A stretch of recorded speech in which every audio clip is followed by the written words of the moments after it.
विष्णूचा अवतार असलेल्या भगवान नृसिंह यांनी भक्त प्रल्हादाला त्रास देणाऱ्या त्याचा पिता हिरण्यकशिपू राजाचा वध करून त्याला मुक्ती दिली।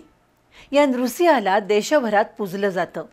आज भगवान नृसिंहांची जयंती असल्यानं कोल्हापूर शहरातील पापाची तिकटी इथल्या नृसिंह मंदिरात धार्मिक कार्यक्रमांचं आयोजन करण्यात आलं होतं। सायंकाळी भगवान नृसिंहाचा जन्मकाळ सोहळा भाविकांच्या उपस्थितीत साजरा झाला।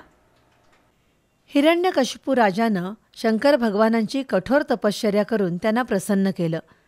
प्रसन्न झालेल्या भोलेनाथ शिवशंकरानं राजा हिरण्यकशिपूला माणूस अथवा प्राणी, धरती किंवा आकाश अशा ठिकाणी मृत्यू येणार नाही असं वरदान दिलं। त्यामुळे हिरण्यकशिपूनं सर्वांना छळण्यास सुरुवात केली। त्याचा पुत्र भक्त प्रल्हाद मात्र विष्णूचा निस्सीम भक्त होता। त्याला विष्णू भक्तीपासून रोखण्याचे नानाविध प्रयत्न हिरण्यकशिपूनं केले। अखेर माजलेल्या हिरण्यकशिपूचा अंत करण्यासाठी भगवान विष्णूला नृसिंह अवतार घेऊन खांबातून प्रकट होऊन त्याचा वध करावा लागला। या आख्यायिकेतील भगवान नृसिंह यांची आज जयंती।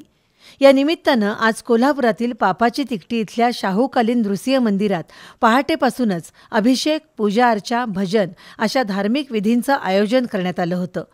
मंदिराचे पुजारी अरुण माजगावकर, अशोक राऊत यांनी नृसिंहाच्या मूर्तीला चंदन लेप करून आकर्षक पूजा बांधली होती।